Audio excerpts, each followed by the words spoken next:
السلام علیکم ورحمۃ اللہ وبرکاتہ۔ ساتھیوں، کیسے ہیں آپ سبھی؟ امید ہے کہ سبھی خیریت سے ہوں گے۔ جیسا کہ آپ لوگوں کو معلوم ہے کہ ہمارا جو فرسٹ گریڈ کے سلیبس کے اکارڈنگ جو ہمارے ٹاپک چل رہے تھے، ان میں ہم نے 4 مختصر افسانے پڑھ لیے ہیں۔ یہودی کی لڑکی ایک ڈرامہ تھا، وہ ہم نے پڑھ لیا ہے۔ ان کے جو مصنفین ہیں ان کے بارے میں بھی ہم نے مختصر سا پڑھ لیا ہے۔ مختصر افسانے کے بارے میں ہم نے تھوڑا سا پڑھ لیا ہے، اور ڈرامہ کے بارے میں بھی ہم نے پڑھ لیا ہے۔ لیکن ایک بات میں آپ کو بتا دوں کہ اگر جیسے ہمارے سلیبس کے اندر اور جو اصانیف ہیں، ان کا الگ سے اگر ٹاپک دیا ہوا ہے تو ان کو ہم الگ سے ڈیٹیل سے بھی پڑھیں گے انشاءاللہ۔ لیکن یہاں اگر اس لیشن کے ساتھ ساتھ یہ اگر آتے ہیں تو تھوڑا بہت یہاں بھی ہم پڑھ لیں گے۔ اب انشائیہ جو ہیں، جو انشائیہ ہے اس کو ہم پڑھنے جا رہے ہیں۔ مچھر ہے ایک انشائیہ جو کہ خواجہ حسن نظامی کا لکھا ہوا ہے، مچھر، یہ انشائیہ ہے۔ اور اس کو انشائیہ کی تھوڑی سی تعریف اور اس کی تھوڑی سی تاریخ کے بارے میں ہم پڑھ لیتے ہیں۔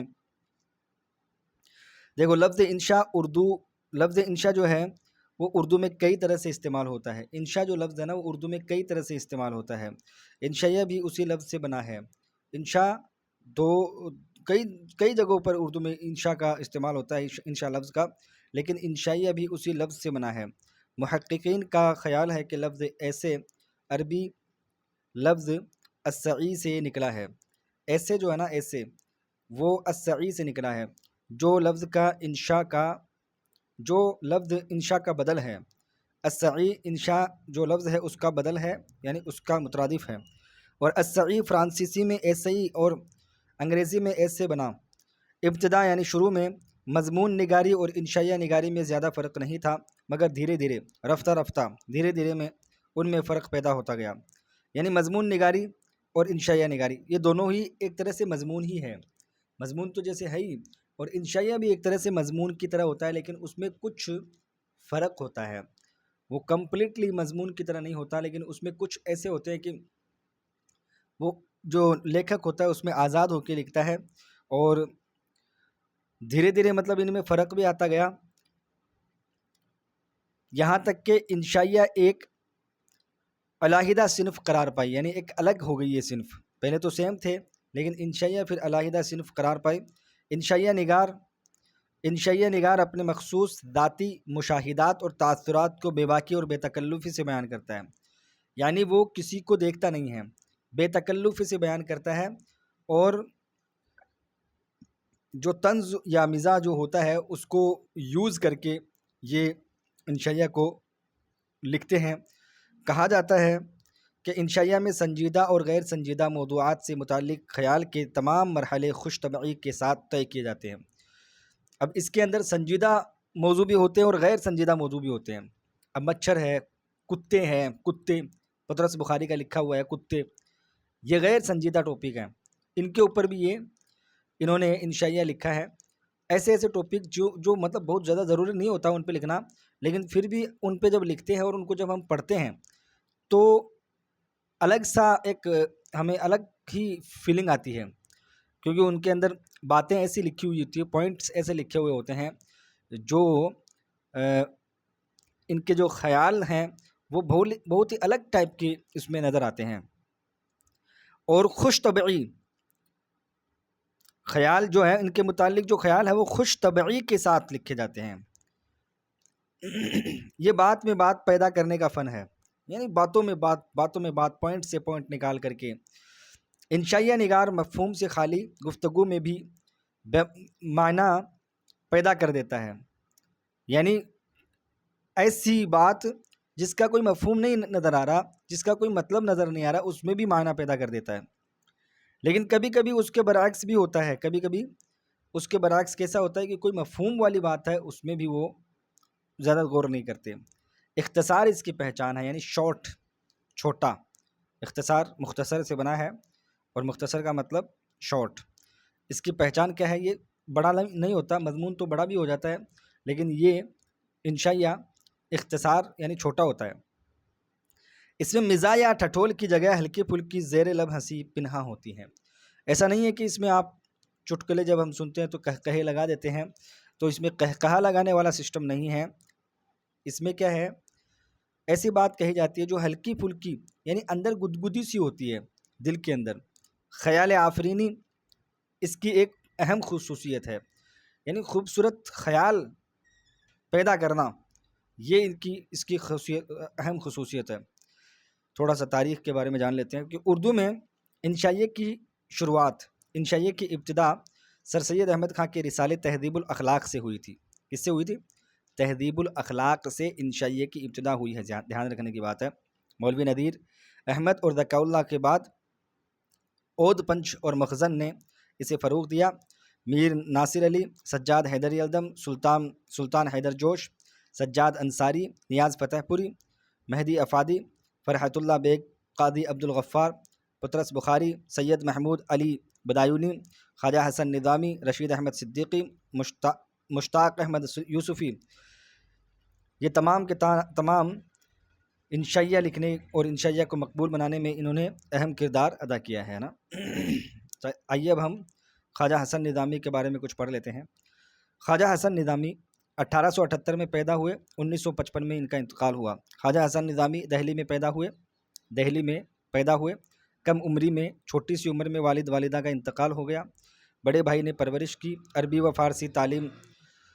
فارسی کی تعلیم دلی میں ہی حاصل کی. کتابوں کے مطالعے اور مضمون نویسی کا شوق تھا.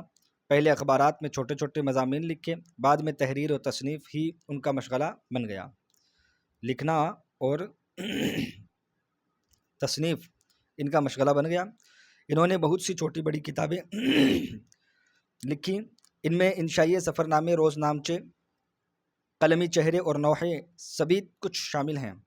کئی رسالے بھی نکالے جن میں منادی کو سب سے زیادہ شہرت حاصل ہوئی. ان کا رسالہ منادی یاد رکھنا. خواجہ حسن نظامی ایک خاص طرز تحریر کے مالک ہیں. الگ انداز ہے ان کا لکھنے کا. ان کی نثر میں ادبیت، علمیت اور روحانیت کی عجیب و غریب آمیزش پیدا ہوتی ہے. ان کا دلکش اسلوب معمولی واقعات اور روزمرہ کی چیزوں کو بھی غیر معمولی بنا دیتا ہے. چھوٹی سی معمولی سی چیز کو بھی غیر معمولی بنا دیتے ہیں. بے تکلفی، سادگی اور لطیف طنز ان کی نثر کی نمایاں خصوصیت ہے. لطیف طنز یعنی ایسا طنز کستے ہیں یہ کسی پر، مطلب کسی کی آلوچنا اگر کرتے ہیں تو یہ بالکل باریکی سے کرتے ہیں. اور پھر جن میں دہلی کا روزمرہ اور محاورہ لطف پیدا کر دیتا ہے، مزید لطف پیدا کر دیتا ہے. دلی کے روزمرہ اور محاورے یہ اپنی تحریر کے اندر یوز کرتے ہیں. مرقع نگاری اور منظر کشی میں بھی انہیں مہارت حاصل ہے. وہ اپنے چھوٹے چھوٹے جملوں میں بڑی بڑی باتیں کہہ جاتے ہیں. یہ ان کی خاصیت ہے. اور منظر اگر کستے ہیں، کسی چیز کا منظر اگر بیان کرتے ہیں تو یہ بھی اس میں بھی یہ بہت ماہر ہیں. ان کی تصانیف میں سپارہ دل، کانا باقی، چٹکیاں اور گدگدیاں، بہادر شاہ کا روزنامچہ، بیگمات کے آنسو، غدر کے صبح و شام، آپ بیتی، روزنامچہ حسن نظامی خاص طور پر مشہور ہیں. زیر نظر انشائیہ مچھر ان کے اسلوب بے تحریر کی نمائندگی کرتا ہے. جو ہمارے اس کے اندر سلیبس کے اندر جو مچھر ہے وہ خواجہ حسن نظامی کا ہی لکھا ہوا ہے. یہ انشائیہ ہے. اس کو ہم پڑھ لیتے ہیں. دیکھیے اس میں غور سے پڑھنا. اس کو سوال اس میں سے پوچھا جاتا ہے اور پوچھا جائے گا. مچھر تو آپ جانتے ہی ہیں، ابھی گرمیوں میں بھی بہت زیادہ پریشان کرتا ہے یہ خاص طور پر. یہ بنبناتا ہوا ننھا سا پرندہ آپ کو بہت ستاتا ہے، رات کی نیند حرام کر دی ہے. ہندو، مسلمان، عیسائی، یہودی سب بالاتفاق، یہ کیا ہے؟ بالاتفاق اس سے ناراض ہیں. ہر روز اس کے مقابلے کے لیے مہمیں تیار ہوتی ہیں، جنگ کے نقشے بنائے جاتے ہیں، مگر مچھروں کے جنرل کے سامنے کسی کی نہیں چلتی. یعنی مچھر کے مقابلے کے لیے بہت ساری پلاننگ بناتے ہیں. کوئی وہ جو آتی ہے نا، وہ ایک چکری، اس کو جلا کر کے مچھر بھگانے کا پلان بناتے ہیں. اس کی دھواں سے بھاگ جائے. اور آل آؤٹ وغیرہ جو آتے ہیں یہ لگاتے ہیں. اور کئی ایسی چیزیں آتی ہیں اور کئی ایسے بھی آتے ہیں جو وہ ایک جالی سی ہوتی ہے اور اس کو پکڑنے کا ہوتا ہے، اس کو اسے گھماتے ہیں تو اس سے بھی مچھر پٹ پٹ مر جاتے ہیں۔ تو بہت سارے طریقے اپنائے گئے مچھروں کو بھگانے کے لیے، لیکن مچھر ہیں کہ وہ بھاگنے والے تھوڑی ہیں، وہ تو پھر بھی آتے ہیں۔ اور وہی سسٹم مچھردانی کا بھی ہم انتظام کر لیتے ہیں، پھر بھی کئی مچھر تو ایسے ہوتے ہیں وہ جو اس کے اندر سے بھی گھس جاتے ہیں۔ شکست پر شکست ہوتی چلی جاتی ہے اور مچھروں کا لشکر بڑھا جاتا ہے، یعنی ہار پہ ہار، لیکن مچھر بڑھتے ہی جاتے ہیں۔ زیادہ تر تو مچھر کیا ہے کہ گندگی کی وجہ سے ہوتے ہیں۔ اتنے بڑے ڈیل ڈول کا انسان ذرا سے بھونگے پر قابو نہیں پا سکتا، یعنی ذرا سا بھونگا ہے، ذرا سا جانور ہے، چھوٹا سا جانور ہے، طرح طرح کے مسالے بھی بناتا ہے کہ ان کی بو سے مچھر بھاگ جائیں، لیکن مچھر اپنی یورش سے باز نہیں آتے، یعنی اپنی شرارت سے باز نہیں آتے ہیں اور نعرے لگاتے ہوئے آتے ہیں۔ بیچارہ آدمی زاد حیران رہ جاتا ہے اور کسی طرح ان کا مقابلہ نہیں کر سکتا۔ امیر غریب ادنا اعلیٰ، بچے بوڑھے عورت مرد، کوئی اس کے وار سے محفوظ نہیں، یہاں تک کہ آدمی کے پاس رہنے والے جانوروں کو بھی ان کے ہاتھ سے ایذا ہے۔ آدمی کے پاس رہنے والے جو جانور ہوتے ہیں ان کو بھی ان کے ہاتھ سے ایذا، یعنی ان کو بھی وہ نقصان پہنچاتے ہیں۔ مچھر جانتا ہے کہ دشمن کے دوست بھی دشمن ہوتے ہیں۔ ان جانوروں نے میرے دشمن کی اطاعت کی ہے تو میں ان کو بھی مزہ چکھاؤں گا، یعنی جانوروں کو بھی، وہ بکری وغیرہ جو ہمارے گائے بھینس وغیرہ جو بندھی ہوتی ہے ان کو بھی یہ پریشان کرتے ہیں۔ آدمیوں نے مچھروں کے خلاف ایجیٹیشن کرنے میں کوئی کسر نہیں رکھی۔ ہر شخص اپنی سمجھ اور عقل کے موافق مچھروں پر الزام رکھ کر لوگوں میں ان کے خلاف جوش پیدا کرنا چاہتا ہے، مگر مچھر اس کی کچھ پرواہ نہیں کرتا۔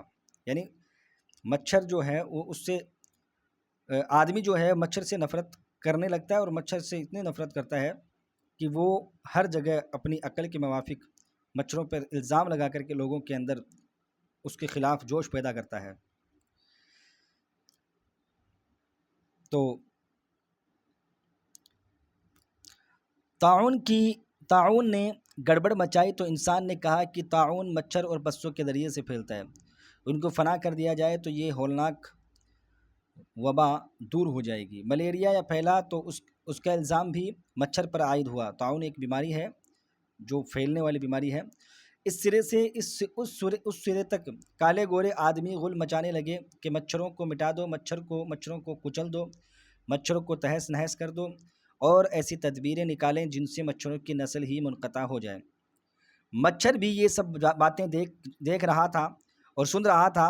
رات کو ڈاکٹر صاحب کی میز پر رکھے ہوئے پانیر ایک اخبار ہے، انگریزی اخبار،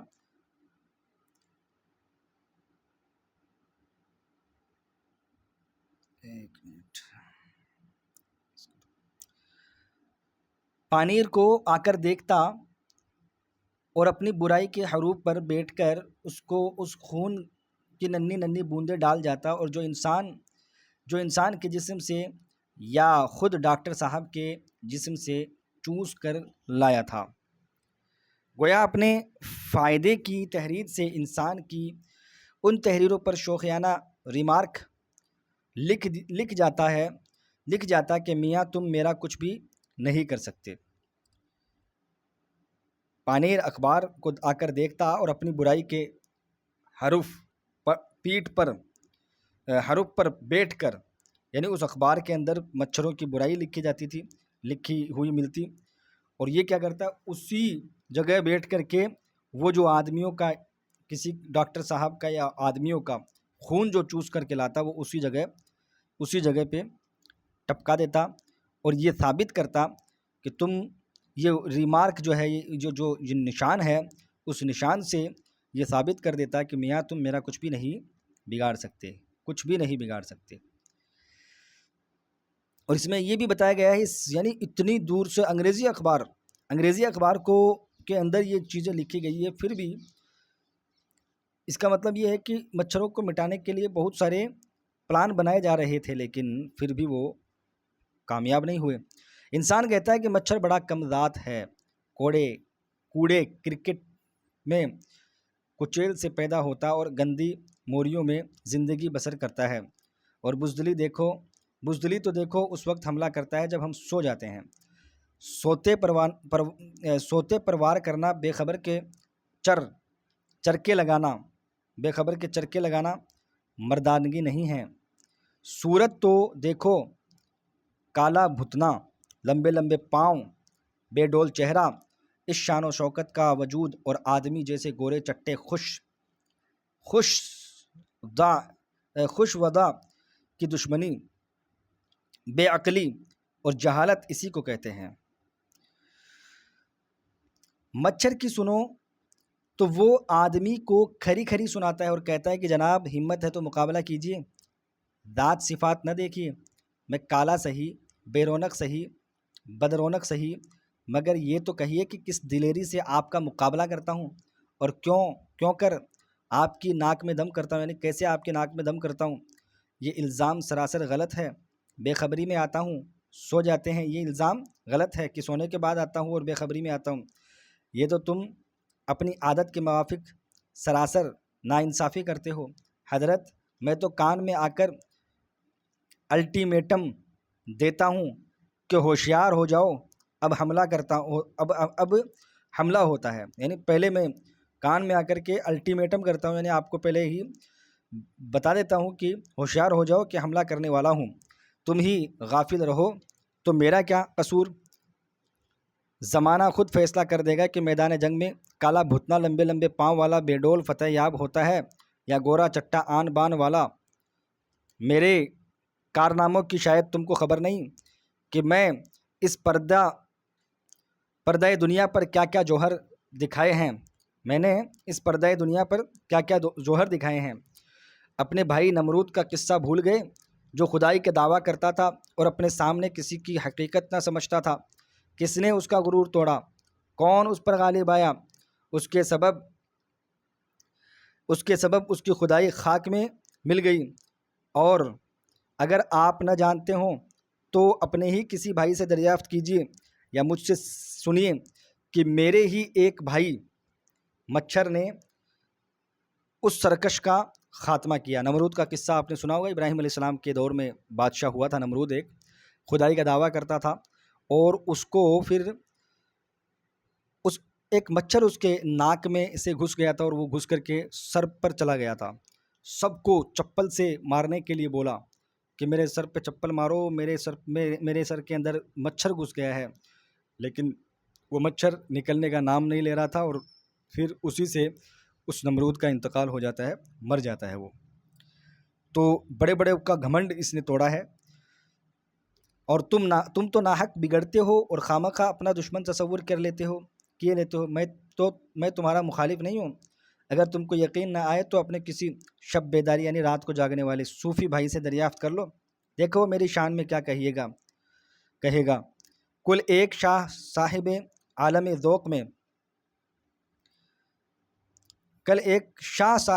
ذوق میں اپنے ایک مرید سے فرما رہے تھے، یعنی کوئی ایک پیر، ایک شاہ اپنے عالم ذوق میں ایک مرید سے فرما رہے تھے کہ مچھر کی زندگی کو دل سے پسند کرتا ہوں۔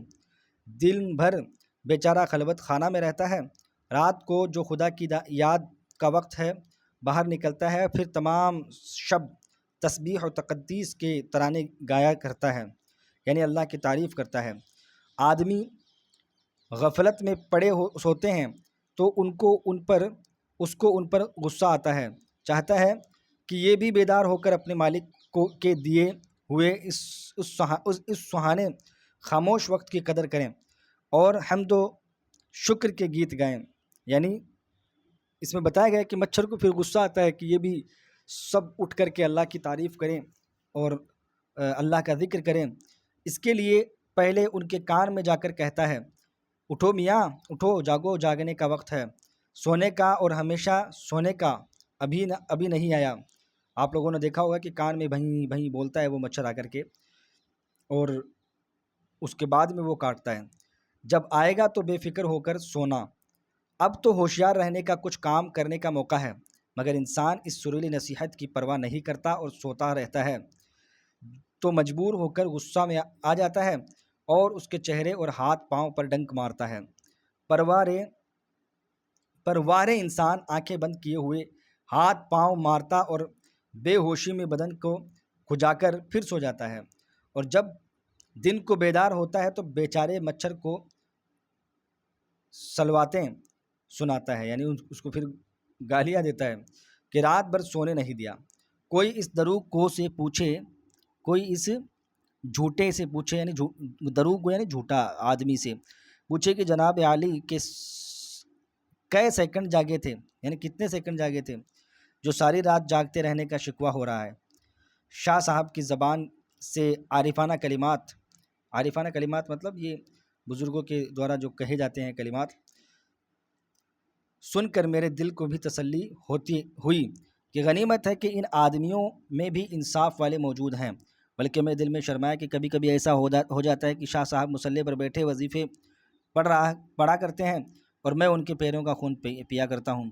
یہ تو میری نسبت ایسی اچھی اور نیک رائے دیں اور میں ان کو تکلیف دوں، اگرچہ دل کو یہ سمجھایا کہ تو کاٹتا تھوڑی ہے، قدم چومتا ہے، اور ان بزرگوں کے قدم چومنے ہی کے قابل ہیں۔ یعنی یہ بھی پھر اس میں بھی ایک وہ بات میں بات پیدا کرنے کا یہی تو فن ہوتا ہے کہ پھر جو پہلے تو بتا دیا کہ میں شاہ صاحب کے بھی جو پیر صاحب ہیں، شاہ صاحب ہیں، ان کے بھی وہ نماز جب پڑھ رہے ہوتے ہیں تو ان کے پیر کو کاٹ لیتا ہوں، پھر خود ہی مچھر سوچ کر یہ بھی اس میں پوزیٹیو تھنکنگ بھی ڈال رہا ہے کہ میں اس کو کاٹتا تھوڑی ہوں، اتنے بڑے بزرگ ہوتے ہیں اور بزرگوں کے قدم تو چومنے کے قابل ہی ہوتے ہیں، لیکن اصل یہ ہے کہ اس سے میری ندامت دور نہیں ہوئی اور اب تک میرے دل میں اس کا افسوس باقی ہے۔ اگر سب انسان ایسا طریقہ اختیار کر لیں جیسا کہ صوفی صاحب نے کیا تو یقین ہے کہ ہماری قوم انسان کو ستانے سے خود بخود باز آ جائے گی، ورنہ یاد رہے کہ میرا نام مچھر ہے، لطف سے جینے نہیں دوں گا، یعنی مزے سے جینے نہیں دوں گا۔ تو یہ تھا سبق مچھر، جو کہ ایک انشائیہ ہے خواجہ حسن نظامی کا لکھا ہوا۔ السلام علیکم ورحمۃ اللہ وبرکاتہ۔